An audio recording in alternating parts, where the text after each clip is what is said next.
Hey there, before we get in the episode, just a couple of things. Make sure you subscribe so you get all the episodes to begin with.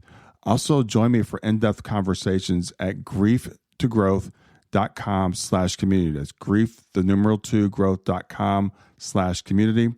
Another thing is on Substack, growth2growth.substack.com, where you can get a lot more content from me and actually engage with the community there as well.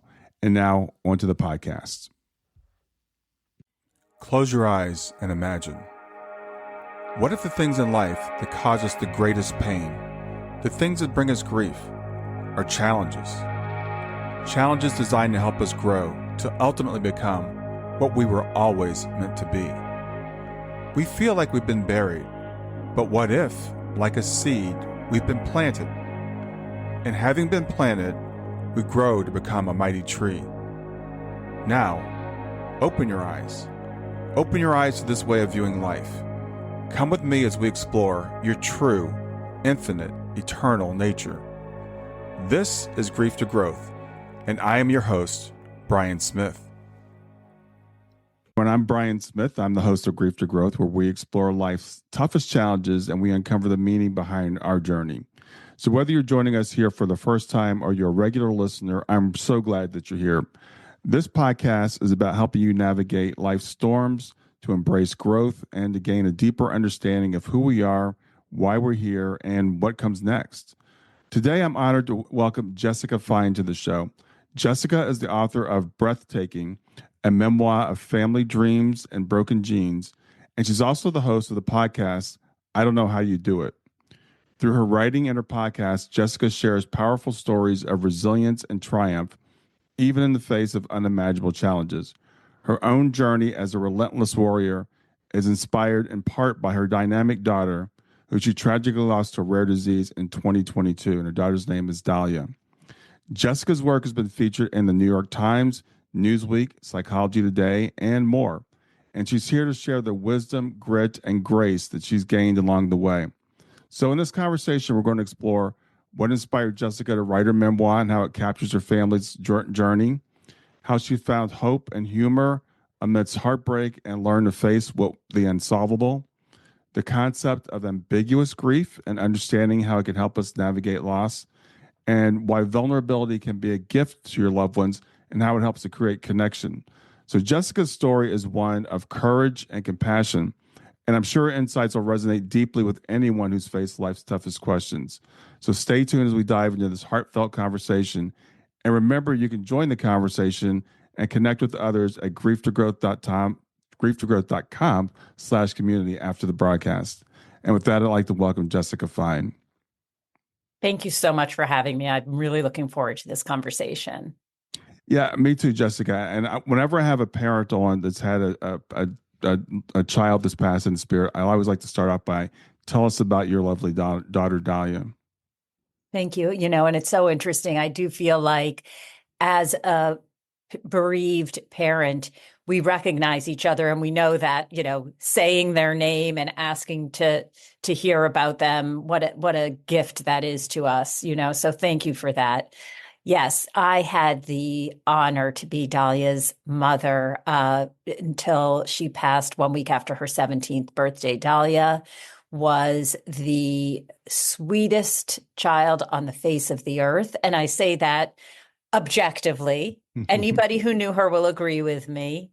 And she was just absolutely full of mischief and love. And she had a really, really insidious decree when she was diagnosed with this horrendous disease, and she did not let that stop her. She was going to continue to live life to the fullest, and she showed all of us how that was possible. Yeah. So tell us how Dahlia came into your life. Yeah. So Dahlia came into my life and my husband's life when she was 6 months old. We adopted her from Guatemala. We adopted 3 children, and Dahlia was our middle. We did not adopt them all at the same time. We adopted each of them 2 years apart. And in fact, Dahlia was the youngest of the 3 when we brought her home. And we even got to meet Dahlia when she was 3 months old, which was so amazing. That was the smallest little baby I ever had. It was only for 2 days, and then the court and paperwork and everything else took another 3 months. But Mm, we brought her home at 6 months, and she was just an old soul. I don't really fully understand what it meant, but it was just what that means. But it was just something about her, the way she would look at people. She exuded something like, I know a little bit more than you do, even as a baby. mm. Sounds familiar. Yeah. So, you adopted her at 6 months, and when was her diagnosis then? So her first diagnosis came at 3, which was hearing loss. And I think it's such an important point I like to make, that we did not know about Dahlia's disease when we brought her home and when we adopted her. Mm, And I do like to point that out, because some people think, oh, you went and adopted a child with very severe disabilities, and put us in kind of a different category of like, oh, isn't that amazing that you did that? And I'm like, no, no, no, that's not the story here of what right, happened. right. Dahlia came to us, as I said, at 6 months, and I just always kind of suspected something was not quite typical in terms of the way her speech and her physical movement was developing. And you know how it is. The doctors say, oh, calm down, she'll catch up, all that kind of there. And that happened for quite some time, both with the doctors and even like with early intervention. They kept saying, no, she's fine. She's on the lower end of average. She'll catch up. But finally, the doctors agreed to do a hearing test when she was about 3/4. We discovered that she had mild to moderate hearing loss. And that was really the beginning, because even though that was a diagnosis that could be corrected with hearing aids, there was a big question. Why does she have hearing loss? Hmm. Did something happen in utero? Is there something genetic? Like there was just question marks. Why should a young child have hearing loss? And so we were sent for genetic testing. And a lot of families, when you have a genetic disease, it takes years to get genetic testing. For us, it happened relatively quickly. Hmm. So at 5, we got this diagnosis of Murph syndrome. And Murph is an ultra rare kind of mitochondrial disease. It's degenerative. It's really particularly cruel to have a degenerative disease diagnosis when you're 5, when you're a little kid. Because what's happening is you're learning and you're growing and you're developing, and you're also losing. And it's Hmm. like those two things it's like a tug of war. So Dahlia was diagnosed at 5. We had no idea what that meant. No idea. I mean, we didn't know what a degenerative disease was. We didn't know what mitochondria were. We Right. had no idea. And that was the beginning of what became very much of an odyssey over the next 12 years. Stay with us. We'll be right back. Hey there, I'm testing out a new feature. I'd love to get your feedback on it. It's called Fan Mail, and you can send me a message right from the show notes of the podcast. So look for the link that says send me a text. You can ask a question for a future podcast. You can suggest a guest or just give me any feedback you want. Just remember, it is one way. I can't text you back, and I will not have your name, your email address, or your phone number unless you include it in the message. Let me know what you think. Yeah, I can't imagine that you said that tug of war between having a child that's got a degeneracy as they're developing. Yeah. So, tell me how did she cope with that? For the first 4 years, so until she was 9, things were relatively, and a lot of this is in hindsight, relatively typical. And I use the word typical instead of normal, but what I mean is she was Hmm. mainstreamed. We did the things that other families do. Yes, she had speech therapy and physical therapy and occupational therapy. Hmm. Yes, she took more and more medication.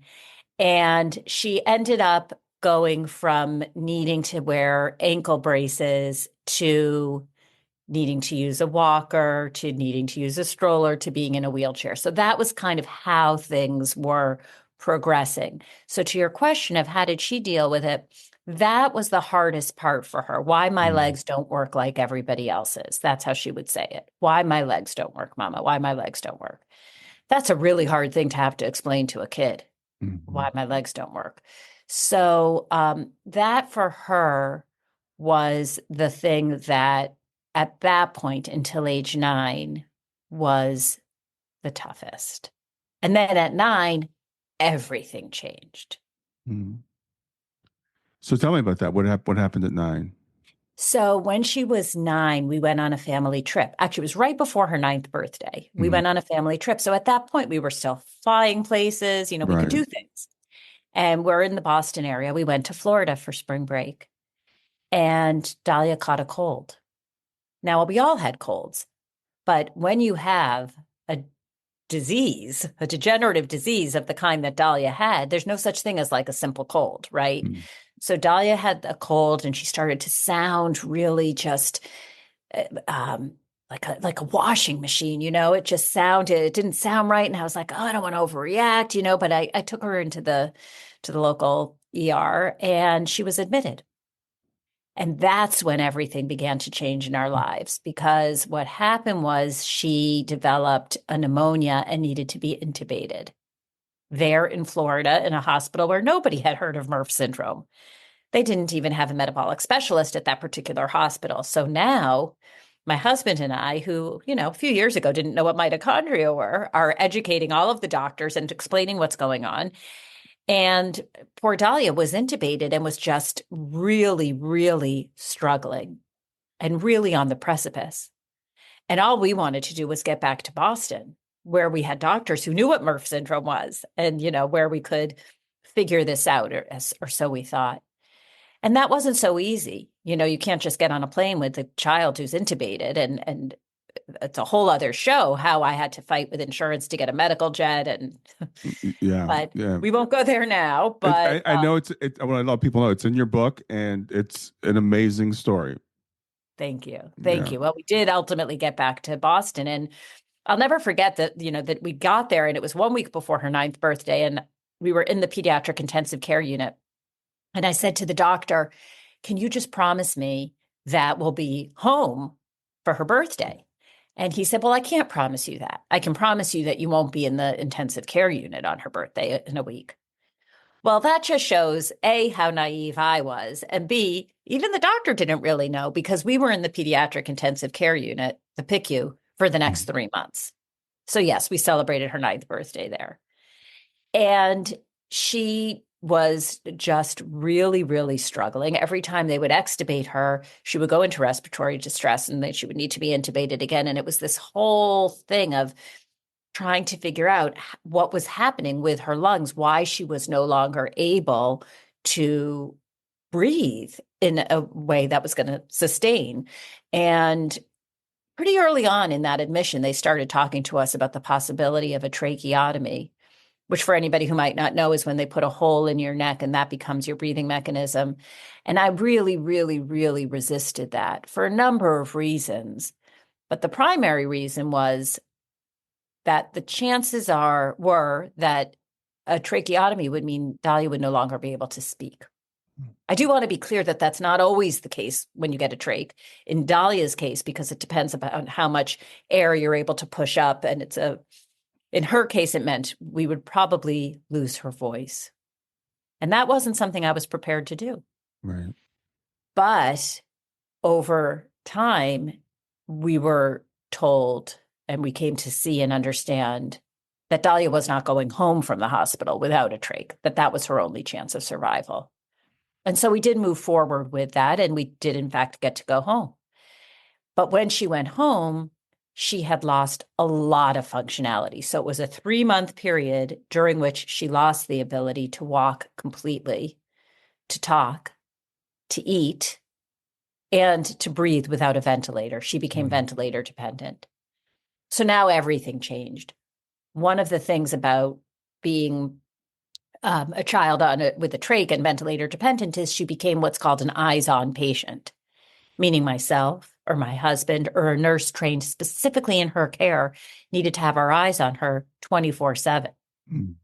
She couldn't be in a room by herself because there's things that can happen. The trach can pop out, the vent can every minute is life and death. You're on the precipice.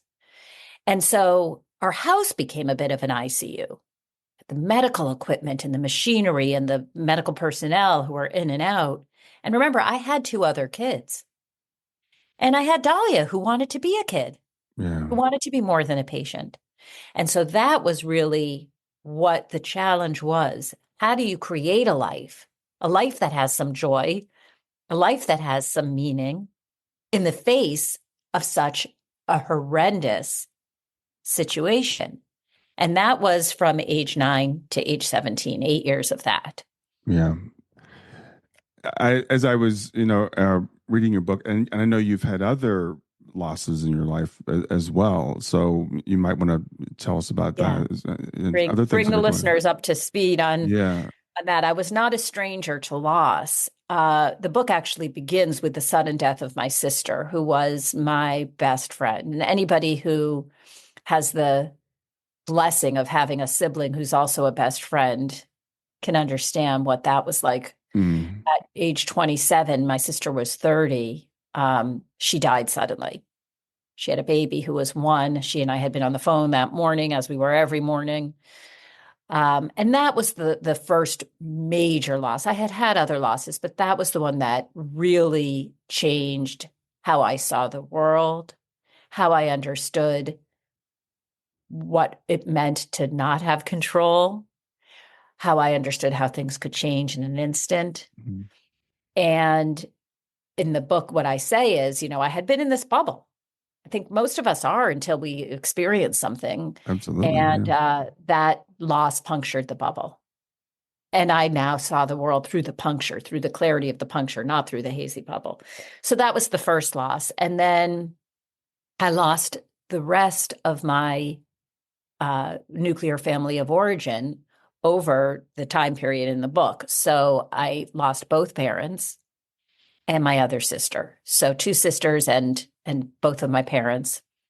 So it was a tremendous amount of loss. It was an understanding of what compounded grief means, because of course, each loss is experienced in relation to what has come before, right? Yeah. Yeah. When Dahlia died. Let's talk about compounded grief. Yeah. What did that feel like for you? Well, I will tell you, if we jump all the way to the end, when Dahlia died, all I wanted to do was like crawl into my mom's lap, right? Or hold my sister's hand. So you realize who's not there to hold you in your grief, because they're gone. Mm-hmm. Right. And of course, there's a bit of magical thinking, and maybe it's not magical. Who knows, where I think, they're together. At least she's got people there wrapping their arms around her. But each loss, I think of it like, if each loss is a string, I've got this ball of yarn and it's so tangled. It's very hard for me to think about any loss without thinking of them all together, except that first sister, because when I lost my sister Nomi, I didn't have those other ones to get tangled up in it. That one was a little bit more pure, if you will. And then everything after that, even my mother's illness. So I've had illness, I've had sudden, right. And with my mother who died from breast cancer, even taking care of my mother in those couple of years, Nomi's absence was so profound, right? Because she would have been in that with me and my other sister. So you see, they're all really intertwined. Time for a quick break. Make sure to like and subscribe to continue to receive great content from Grief to Growth. And now back to the episode. Yeah, it's interesting as you were saying that. You said ball of string. I was just talking with someone a couple of days ago. We were talking about loss, and she said it's like cold spaghetti. Like when you have cold, when it gets cold and it all kind of congeals together. It's congealed, and it tastes yucky, and there's nothing good about cold spaghetti. So yes, I like that one very much. Yeah, so it's And I'm really intrigued by the name of your podcast. I don't know how you do it because we've heard that. And so what does that mean to you when you hear that phrase? I Yeah. don't know how you do it. Well, and of course, it's a kind of tongue in cheek because for so many years, I mean, this whole course of the book, I also was working full time in a big job, and my husband was working full time, and we had the three kids, and literally there was not a day that went by that somebody didn't say to me, I don't know how you do it. Mhm. And you know where people are coming from, right? I mean, you know that they don't know what to say and they're trying to acknowledge that, hey, I see you, I get it, there's a lot going. But how do you respond to that? Like, I don't know either, or like, yeah, what choice do I have? Or, I mean, there's no real way to respond to that question, Mhm. even though, of course, it's well intentioned, or excuse me, to respond to that statement, even though it's well intentioned. So my podcast is conversations with people who, for whatever reason, have found themselves often on the receiving end of that statement. I don't know Mhm. how you do it.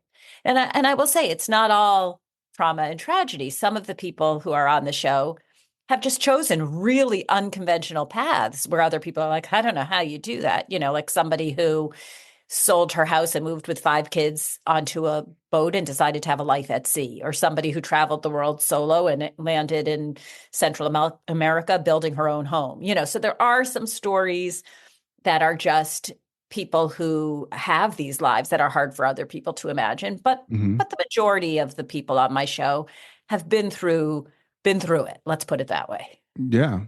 Yeah, and what I have learned over the years, and I've interviewed people like yourself that have been through multiple traumas. And it's I look at the human spirit as so much more resilient than we give credit for. And as you said, when people say that, it's well intended, but as a person that's in grief or a person that's going through it, it can mean almost exactly the opposite. It's kind of like, well, your loved ones must not mean as much to you as mine mean to me because I would just die. Exactly. It's the same thing as, I can't imagine, right? It's like people say these things and it just erects a wall between you because it's like, oh, well, okay, you feel a little bit judged, just like you said, of like, Mm, I don't know how you do it. I wouldn't be able to. So, like you said, I must love my people more than you do. It's like a no-win situation. If we are out there trying to have a life in the face of this tragedy, we feel, are other people looking at us and wondering, well, why is she out? Well, I saw her, at the soccer game. What's she doing there? Right. right. And then we question ourselves, how can I be out there? How can I be doing that when, my people aren't here? And I think we're all really good at making ourselves feel guilty. So anything that comes from anybody else surely just exacerbates that. Yeah. Well, I have to confess. I mean, I said that to you earlier when we got started. I said I can't imagine. And we do say those things trying to empathize with the person, but you're right. It's and the real thing I really want to illustrate is there's nothing really great to say when you're talking to someone in grief. There are no magic words, and we all get really awkward and we all stumble. And even when I said that, I was like, okay, I shouldn't have said that. I So feel that way too. And I just did my TED talk was all about grief literacy and what to say and what not to say. And I am awkward and I'm sure I say things that rub people the wrong way. Right. It's hard. It is absolutely hard. it is, and I think that's something to acknowledge and say, okay. And I tell my people that are in grief, it's like, okay, we have to give other people grace because Yeah. they're doing the best they can, and we have to try to really watch our language when we're talking to other people. Um, and I appreciate you sharing your story with us. And again, it's like I think what one person can do, any person can do. So when we say, okay, Jessica is really special because she's been able to get through this, you are, but we all are. Oh, And and so I love these stories because it also lets me know that okay, I can do this, right? If Jessica could do this, if she could do what she did, I can do what I have to go through. Stay with us. We'll be right back. Hi there, I'm really excited to tell you about my latest ebook. It's 4 lessons that you can learn from the near-death experience without going through all the trouble of dying to learn them. I've been studying NDEs for several years now. I am completely convinced that not only are they 100% real, but that there's some very universal wisdom that we can get from the near-death experience. And I've distilled that down in this book into 4 short lessons. And I've also given you all the reasons why I believe that NDEs are absolutely real. So go to www.grieftogrowth.com/NDE lessons to pick it up for free. www.griefthe2growth.com/NDE lessons. I hope you enjoy it. I agree 100%. And that's one of the things that people say, well, what do you want people to take away from your book? And I say, well, we are capable of much more than we think we are. Mm-hmm. Because I will tell you, if you had shown me a picture, a photograph of what my life was going to be, I would have said, no way, no way. And I have evidence. Not that anybody showed me a picture, but I have evidence that I would have said that. When you adopt, you fill out, as you can imagine, reams of paperwork, and you have tons of interviews and home studies. And, they don't just give a baby to you, you have to really be deemed qualified. And one of the things that we were asked is, what kind of medical conditions are you open to? And there's a long, long list, and it's everything you can imagine and a million things you can't imagine. And I said, none of them.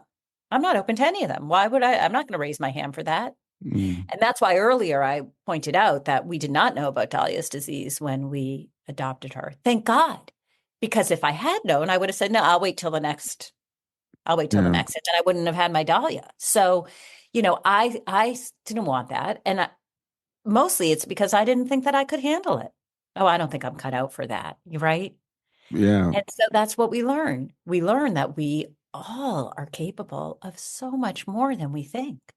Yeah, that really struck me, in the book. And again, I love the way you were so open with that, because I thought, first of all, I wouldn't adopt. I'm not that person. And if I did, if you get to that point in the form, it's like, well, am I going to be judged if I say, none of the above? Yes. So I didn't even want to tell my husband that I didn't want. I was like, well, what's he going to think if I tell him? Because he's like, yeah, whatever, sure, And I was like, I don't really want that, And I'm thinking, oh gosh, he's so much of a better person than I am. yeah, well, I want an easy life, right? I don't want to sign up for this. Right. Look, I mean, I knew that adoption might come with its own challenges, just the nature of adoption. And plus, we had been through 5 years of fertility treatment. I was like, no, let's just, now let's have smooth sailing. We thought the hard part was over. Right, right. So, your other boys, or your other two are boys, right? So how are they doing now?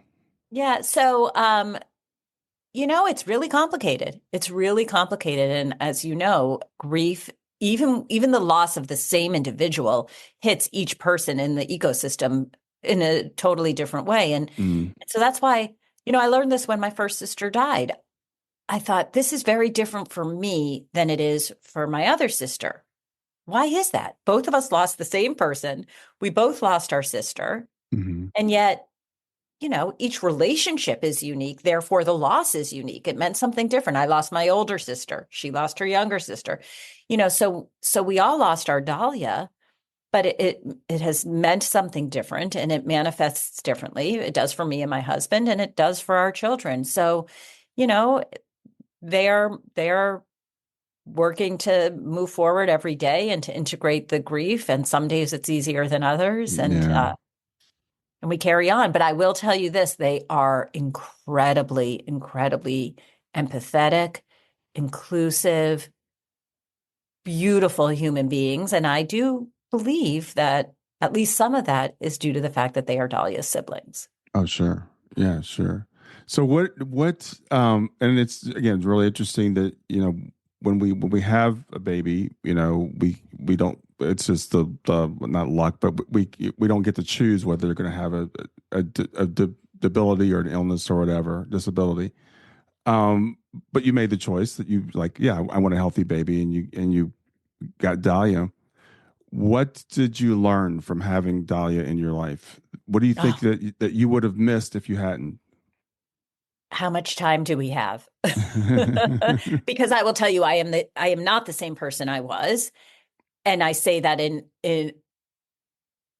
I learned so much from Dahlia, from being Dahlia's mother, from meeting the people that I got to meet through her.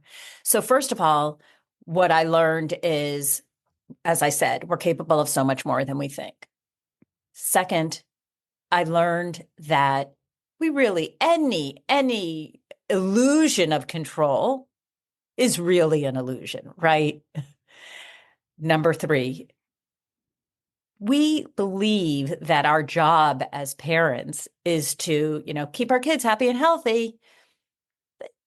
That's not always possible. It's not always, let me, kiss your boo-boo and give you a Band-Aid and mama's going to make it all better. We can't fix everything. There are some things in this world that we cannot fix. And that was a really hard lesson for me because I had thought, well, if you put your mind to it and you work hard enough, you can get what you want. You can fix what you know. No.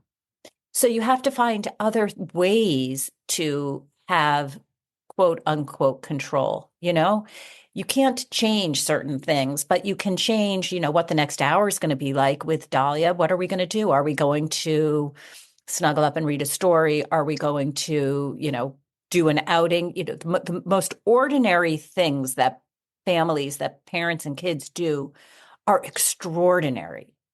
And I realized that because there was a victory in doing these very quote unquote ordinary things. It makes you look at everything differently, everything.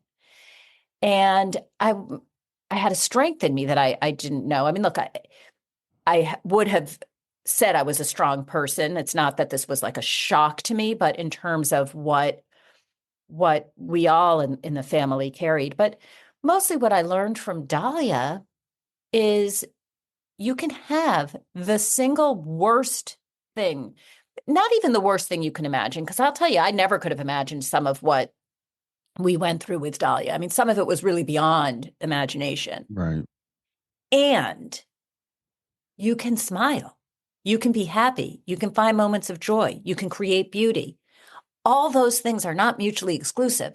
And I never would have understood that. I would have thought, how in the world can I be in a situation where my daughter lost her ability to blink and I had to tape her eyes shut so that her corneas wouldn't dry out when she was sleeping? How can that be my reality? And we can be, giggling and being silly. How can that be at the same time? And it can be. And then those moments of joy or happiness or simplicity become precious. Yeah. Yeah. Oh, wow. That's so profound. And that's something that, that's us, those of us who have lost children. I think I don't want to say all, I always hesitate to say all or anything's universal, but it seems from the people I've talked to, it's kind of universal. It's like, I never thought I could get to this point, because it feels like the worst thing possible that could happen. It feels like it's overwhelming.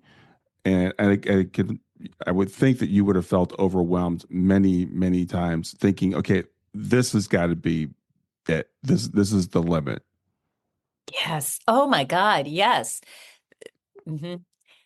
It's like, what more can I be asked to carry? Shouldn't there be a ceiling on suffering?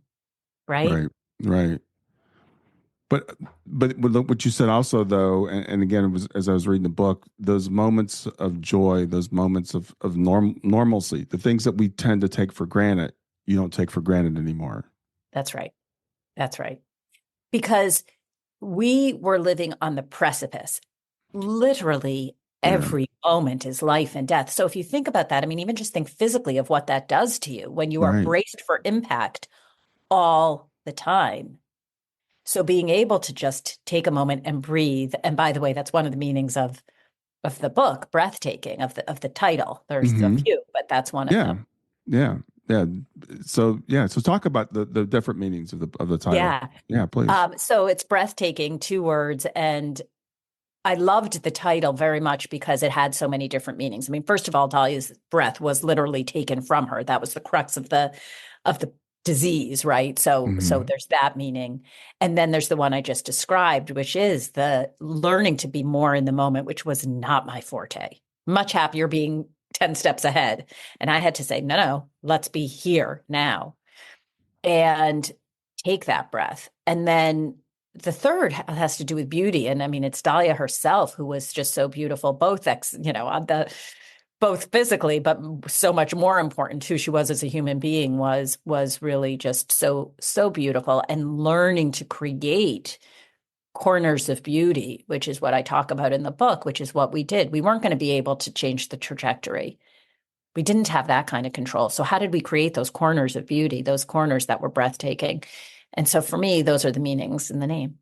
Yeah, I think that it's beautiful, and it's so multifaceted. So, in terms of you've learned so much through this experience. What are your thoughts about soul planning? Do you think that maybe this was planned at some level? Have you thought about that? You mentioned earlier, I heard you say maybe it's magical thinking to think that they're together. So, have you allowed yourself to go there? Well, I'm so glad you asked, because that's really what I'm interested in right now, which is trying to understand, and this is a project I'm working on right now. So we'll have to connect offline on this, but really trying to understand what might be possible and what do other cultures believe, and how can I explore and experiment not only within the tradition that I was raised in, which I'm Jewish, but how can I explore other ways that we might be able to connect? And some of that is actually connecting, whether that's mediums, etc. And some of it is the other ways that we feel connected to our people. Yeah. Yeah. And I always hesitate to ask people that question, but if everybody that's listening that knows me knows what my feelings are on it. And it's something that I came to after my daughter passed. By the way, when I first heard of this concept, I'm like, that makes no sense. But I see, again, like you said, I would not have chosen, and you didn't choose to have a child that had this disability or this disease, but you got what you got, and then so much joy and beauty, come out of it. And it's all mixed up, right? It's not like it's all joy, and it's not like we're like, oh yeah, I'm so glad that happened. But we can start to see on some level, even while we're here, that maybe this makes sense in a bigger picture.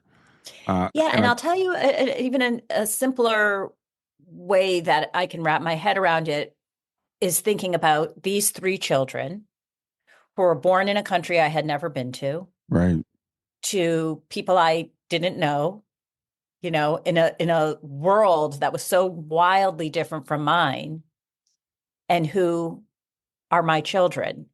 And that to me cannot simply be accidental.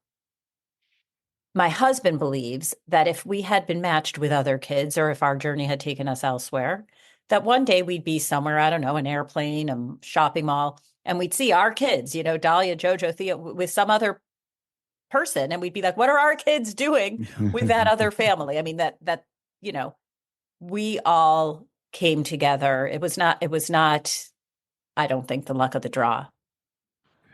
I have to believe that myself. As I said, you don't maybe know this, but I'm an engineer, so and I think like, how did this work? How did things work? Synchronicities, etc.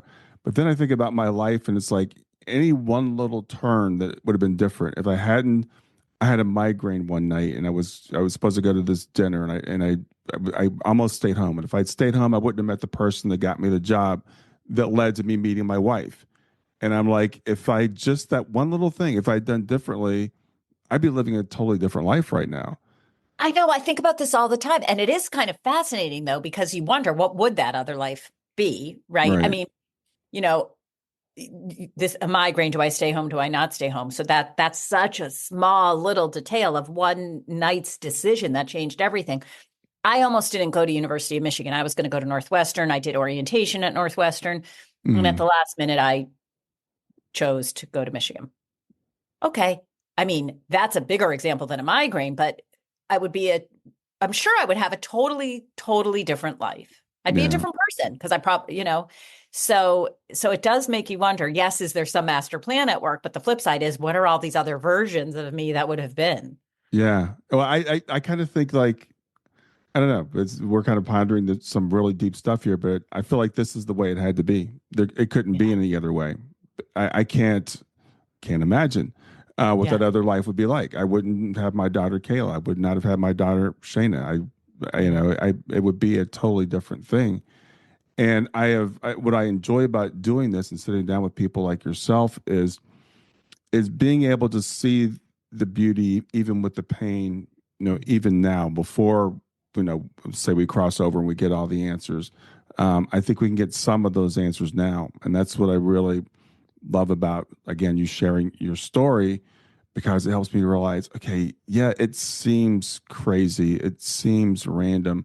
It seems like there's so much stuff here that people say, well, why would I possibly choose this? Why would I choose to have this really crazy disease that no one's ever heard of? But I've talked to people like you and my friend Don, who had a son named Willie, who had lissencephaly. Yeah. And Willie was never able to speak or walk or anything. But when I see the beauty that came out of the life, and it complicated her other kids' lives and stuff too. But every parent I've talked to has had to say, I would not trade it. I would not. I would not trade a quote healthy child for what I learned from that person. Yeah. And I mean, same with me. And I have the beautiful fortune of knowing so many families who have been through, rare disease and just, all kinds of things. And Mm-hmm.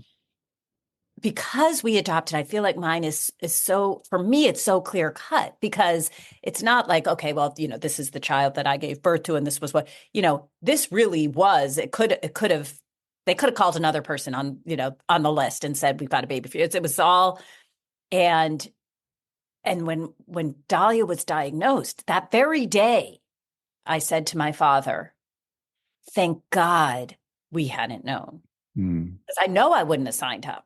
Mm. And I know she was my daughter and I was her mother. And that was there's no question. And I would not trade it. And even then, on the day of diagnosis, I didn't say, oh my God, woe is me. Why? It was thank God. Thank Yeah. God I didn't know, so that we could be together. So we talked about this a little bit before, but I want to go into a little bit more. I know you described yourself as a problem solver, and people listening can see, you went through the infertility, you solved that problem, you went to, you adopted these kids, you are very much that person, right? That person that says, I'm going to take this on. How do we balance that with acceptance? Like knowing when to let go, that I don't have control over this. Yeah. It was hard. It was really hard because I decided I would cure mitochondrial disease. Right. Right. Now, remember, I did not know what mitochondria were. I was in marketing. I mean, it's not like I had any credentials or reason to believe that I personally was going to cure this incurable disease. But, that's what we do. And I at the very least, I was going to get Dahlia cured. And I did think, if we work hard enough, right? And we've all seen like Lorenzo's oil, or, That's what just came to my mind. yeah. I Yeah. had Dahlia's tincture. It was going to be Dahlia's tincture, and I mean, I spent so much energy trying to get her into these clinical trials and trying to, call these, reading every study. I mean, this became consuming for me, Sure. because how could I not follow every single solitary little seed of a path, right? And meanwhile, there she is wanting to like play Chutes and Ladders, and not, so you have to start to think about, what am I doing to try to fix it, while here I have my child who wants to be with mom. And I put so much energy into trying to figure things out. And it wasn't until we finally did get into a clinical trial, and we had our plans for going. It was going to be in Washington, D.C., and we'd go Mm. every month, and we had to figure out a whole bunch of logistics, and we had plane tickets, and we were all ready to go. And very much at the last minute, it was determined that she was not well enough to participate in the study. And that for me was a real turning point, because that meant, okay, we need to turn our attention to what is happening now, what is happening today, because she's not going to be in the study. Mm. She's not going to be, her disease was progressing quite a bit.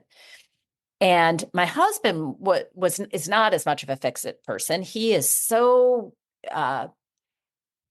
so much more able to really be present in the moment.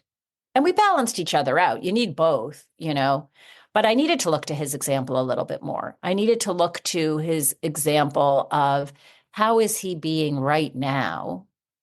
And it wasn't about acceptance of, okay, I'm throwing my hands in the air and giving up, which is what I had understood surrender to be, right? The concept of surrender, which is so gorgeous.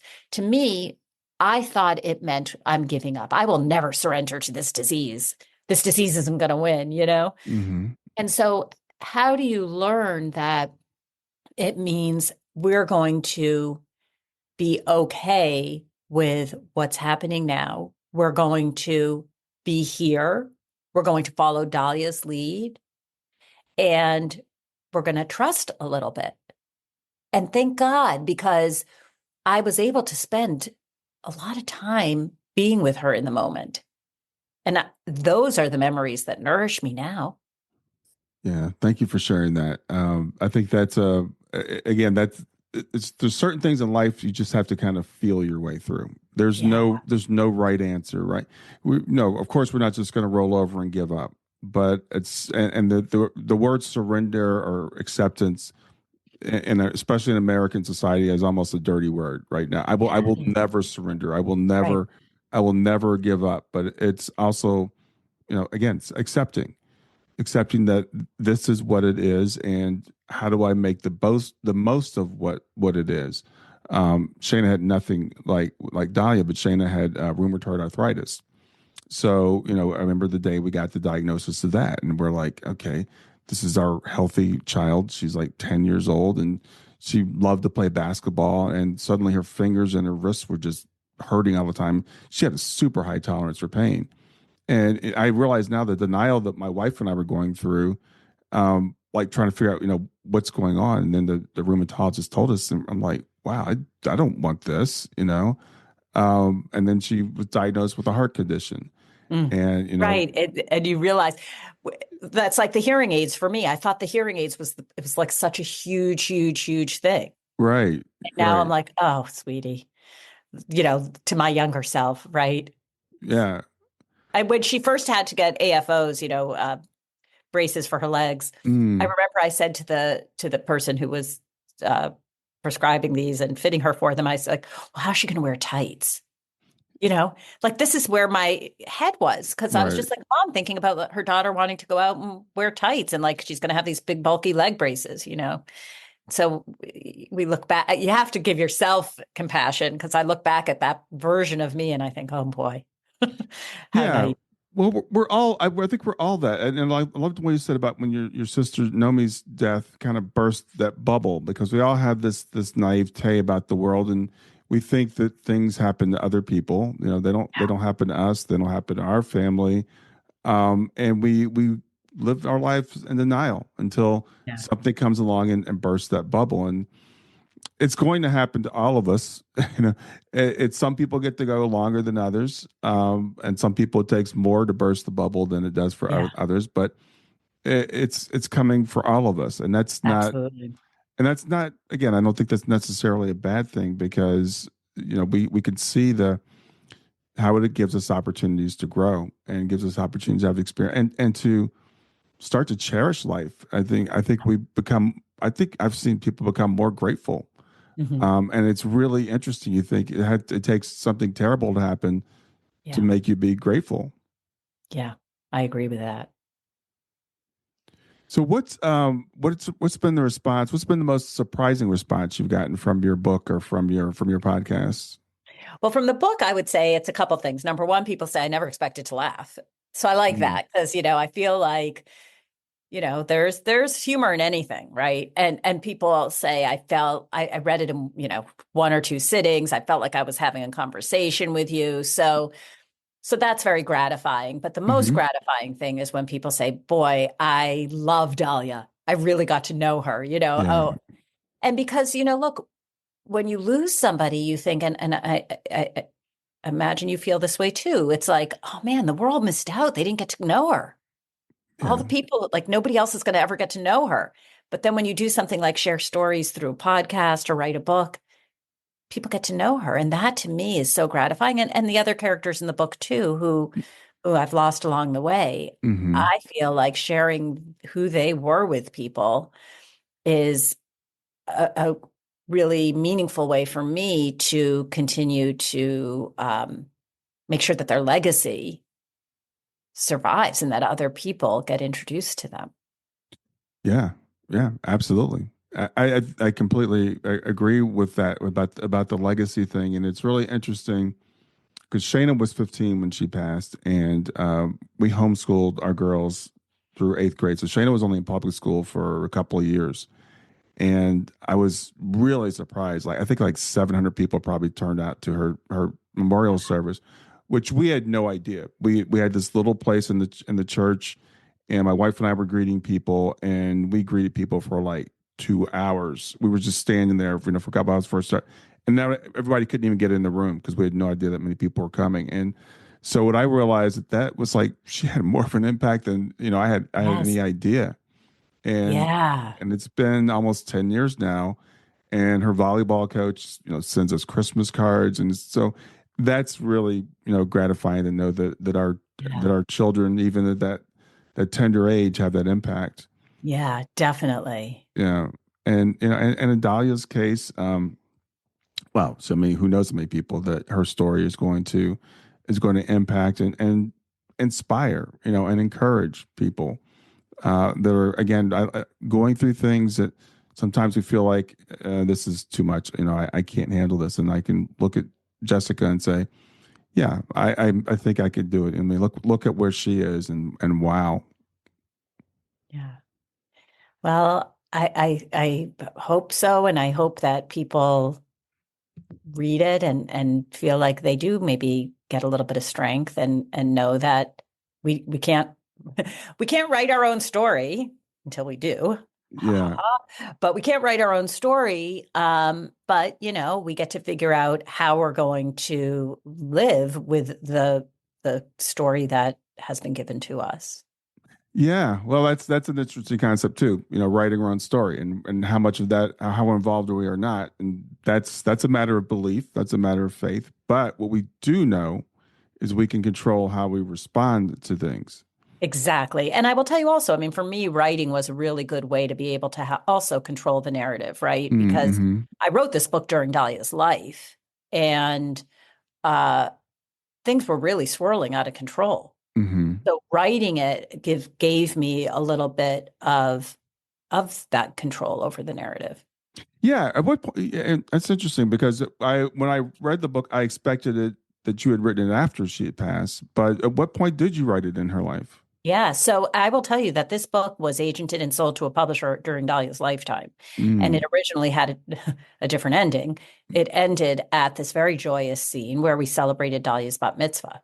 mm, And I was happy about it ending on such an uplifting scene. mm, And then I did have to go in and write the epilogue, but I wrote it at most of it at her bedside. mm. In the last few years, she spent a lot of time resting. Mitochondrial disease zaps your energy completely. Right. And like I said, she was eyes on. I was there. I was sitting in the chair next to her bed and doing a lot of writing at that time. Yeah. Yeah, well, I again, I highly encourage people to get the book. It's a great you said it's surprising. There's humor in it, but also we've just touched on the surface of what you included in there. Get to know Dahlia better. People should check out your podcast. So, what would you? And I know we've been talking for 45 minutes or so. But if you could tell someone that's listening that is dealing with like a diagnosis, a terrible diagnosis, that's just overwhelmed right now, what's something you'd like to say for them to understand? Yeah. So, if I may, a couple of things. Number one, I would say it really, really can be valuable to have people in your life who have been through it. And I don't mean it has to be the exact same thing. I wasn't going to meet other people whose kids had Murph syndrome, period. But to meet other people who were living with these lives they never would have imagined, who are living on the precipice, who understood. I mean, you and I, who met, 5 minutes before coming on this show, you get each other in a different way because we've both been through something so profound and so similar. And so I think finding people who can understand on that personal level, I think is so important, because as supportive as your friends and other people will be, they don't know in the same visceral way what you're going through. So I would say that. I would say number two, if we're talking about the diagnosis for a family member as compared to the diagnosis for you yourself, is to try to take even moments, if that's what you can get, to have some aspect of your life that preserves your identity outside of being a caregiver. To remember who you were before and to remember who you will be after. You are a caregiver, you are front lines, and you are other things too. And not to feel guilty about that, because I think that makes you a better caregiver. It makes you able to be more present. So I would say that's the other piece of advice. Wow. Yes. Awesome. I 100% agree with both those things. It's interesting. I'm part of an organization called Helping Parents Heal, and we're all parents who have had children pass in the spirit. And, sometimes we divide ourselves up like sudden loss, cancer, suicide, whatever. And people say, I want to go to someone who's gone through the exact same thing that I am. But we do have that thing in common, that we do have a child in spirit. But as supportive as your friends and family can be, some of them, they're going to surprise you in good ways and in bad ways. Oh, yeah. So, yeah, speak to what your experience is on that. Oh, yeah. Well, I mean, I think what's interesting is there will be people who show up and become part of your inner circle that you never would have expected. And then the people you would have thought, some people just can't do it. Right. They're too uncomfortable. They're too scared. They're afraid it's contagious. Right. Yeah. And I don't mean that literally, even in terms of a sickness, but I mean, people think grief is contagious. Mm-hmm. Right. Yeah. And so, you find out who your people are going to be. And I will tell you, there are people who showed up for us. For example, being in the PICU for 3 months, there are a couple of people in my life who came to that hospital every single solitary day I was there.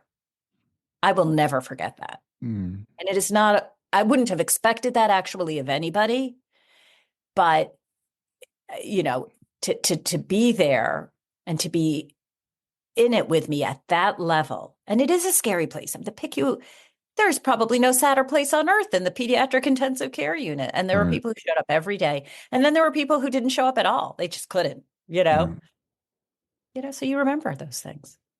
Yeah. And by the way, I will tell you, because I get people all the time, in the grief space, and they'll say to me, well, I don't know, there's this funeral, should I go? Blah, blah.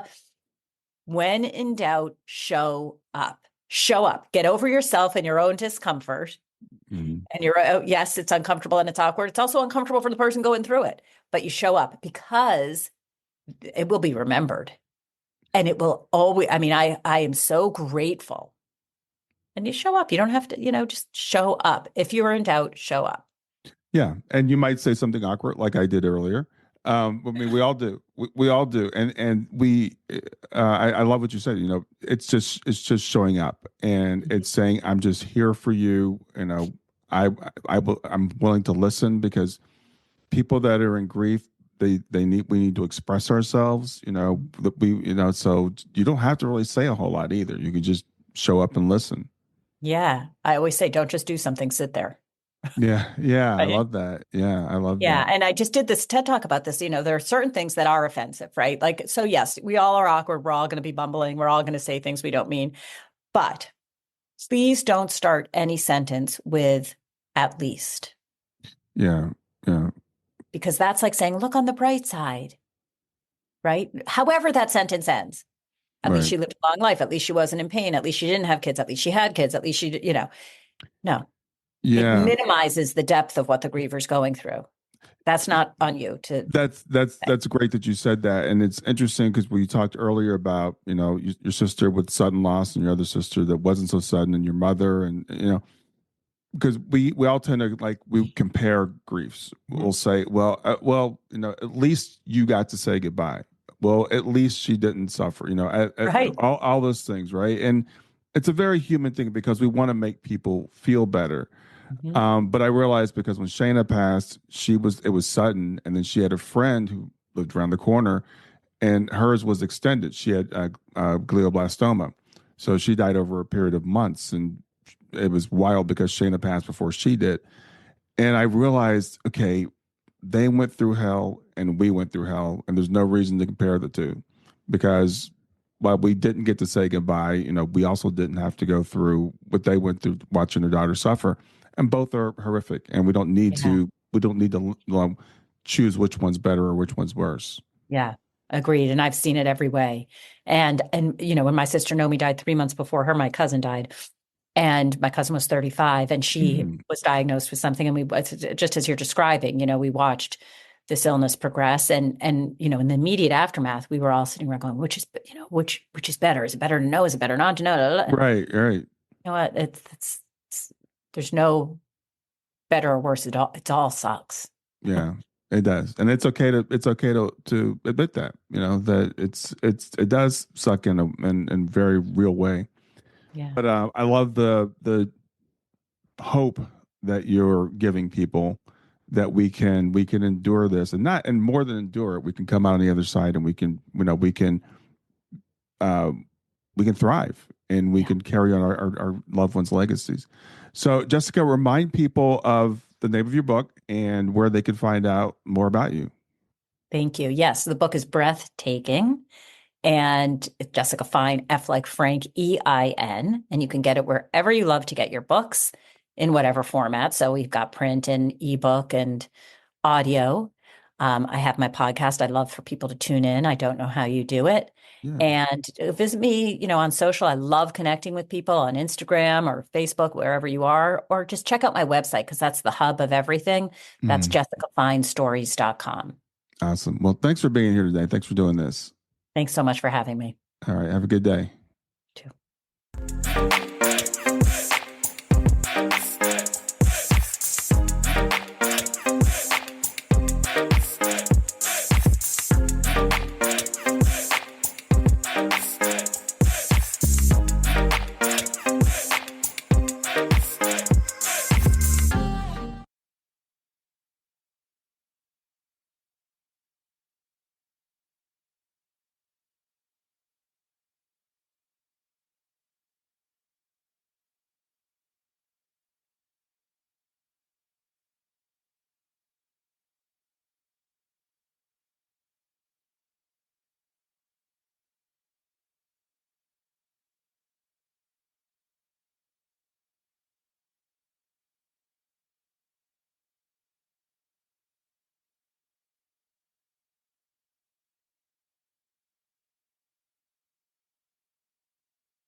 Hey there, if you liked this episode, come on over and talk about it. Let me know what you liked. If you didn't like this episode, come on over and talk about it. Let me know what you didn't like. Go to grieftogrowth.com/community and look for Talk About the Podcast. I'll see you there.